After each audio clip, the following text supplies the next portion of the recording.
அன்பு உள்ளங்கள் அனைவருக்கும் வணக்கம். வாழ்க வளமுடன்.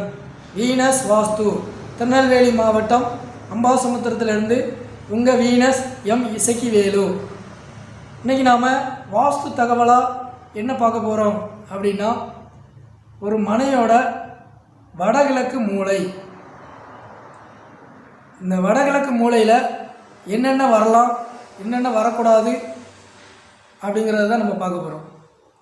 இதை நான் ஒரு 3 பிரிவுகளாக பிரிக்கிறேன். அது என்னன்னு பார்த்தீங்க அப்படின்னா, நம்மளோட மனைக்கு வெளிப்புறம் ஒன்று, அதுக்கப்புறம் காம்பவுண்டுக்கும் வீட்டுக்கும் இடைப்பட்ட இடைவெளியில் வடகிழக்கு மூலையில் என்னென்ன வரலாம் வரக்கூடாது,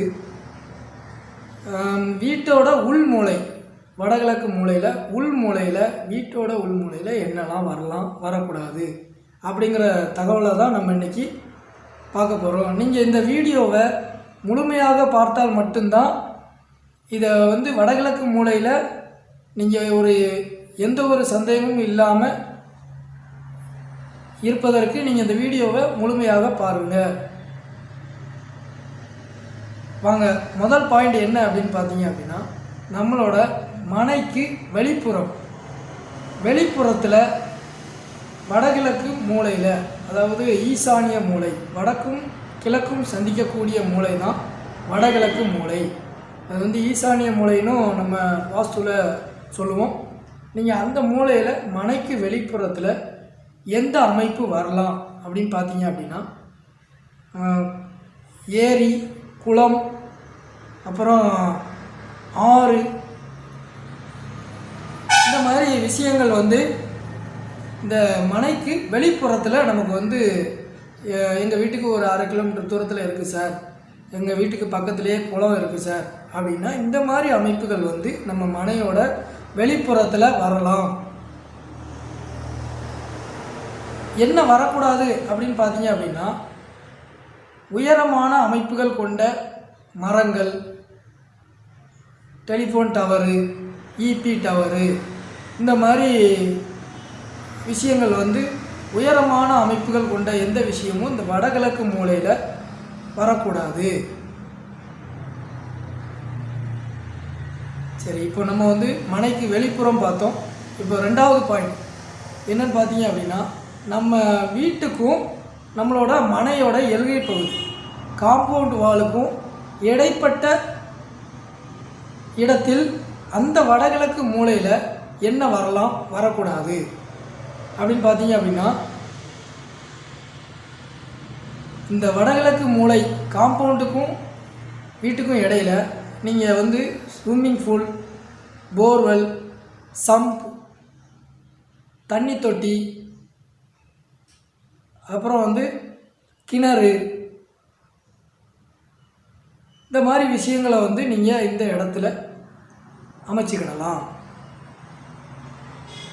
இது எதுவுமே வடகிழக்கு மூலையில் நம்ம வெளிப்புற தளத்துக்கு மேலே அமைக்கக்கூடாது. இது ஏற்கனவே நான் உங்களுக்கு நிறைய வீடியோவில் சொல்லியிருக்கேன். அதை என்னோடய முந்தைய வீடியோக்களில் போய் பார்த்தீங்கன்னா தெரியும்.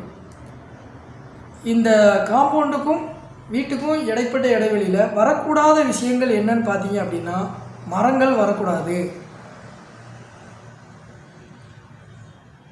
அதே மாதிரி ஸ்டோர் ரூம் அப்படின்னு சொல்லிட்டு நீங்கள் அந்த வடகிழக்கு மூலையில் அமைக்கக்கூடாது. வெளிப்புற பாத்ரூம், டாய்லெட் அமைக்கவே கூடாது. முக்கியமான ஒரு விஷயம் என்னன்னு பார்த்தீங்க அப்படின்னா, வடகிழக்கு மூலையில் தயவு செய்து படிக்கட்டு அமைக்க வேண்டாம்.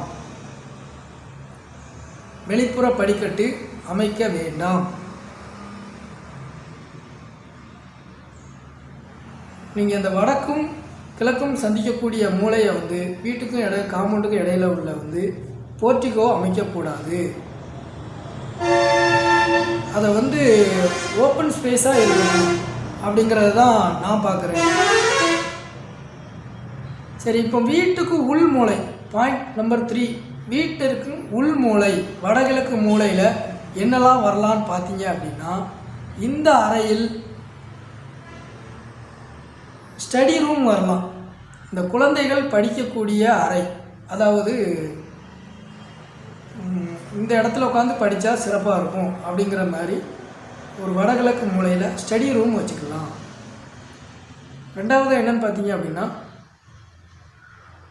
அந்த அறையில் வந்து வடகிழக்கு மூலையில் குழந்தைகள் வசிக்கும் அறையாகவும் அதை பயன்படுத்தலாம். முதியவர்கள் தங்கக்கூடிய முதியவர்கள் வந்து அந்த அறையில் வசிக்கலாம். அப்புறம் நிறைய பேர் தியானம் பண்ணணும் சார், நாங்கள் எந்த ரூமில் உட்காந்து தியானம் பண்ணலான்னு பார்த்தீங்க அப்படின்னா, நீங்கள் வந்து இந்த வடகிழக்கு மூலையில் அமைக்கக்கூடிய அறையில் வந்து உட்காந்து தியானம் பண்ணலாம். அந்த வீட்டின் உள் மூலையில் வரக்கூடாத விஷயங்கள் அப்படின்னு பார்த்தீங்க அப்படின்னா, நிச்சயமாக வீட்டோட வடகிழக்கு உள் மூலையிலையும் படிக்கட்டு வரக்கூடாது,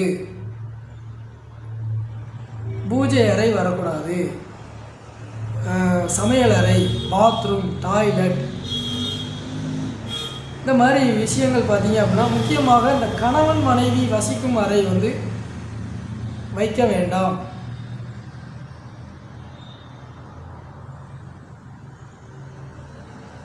இந்த வடகிழக்கு மூலையில் இந்த வீட்டோட உள்பகுதியில் வந்து நீங்கள் வந்து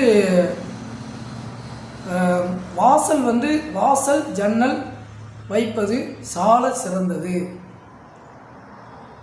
இந்த வாசலும் ஜன்னலும் எங்கே வைக்கணும்னு பார்த்தீங்க அப்படின்னா, வடக்கு சுவரில் கிழக்கு ஒட்டி வைங்க, கிழக்கு சுவரில் வடக்கு ஒட்டி வைங்க.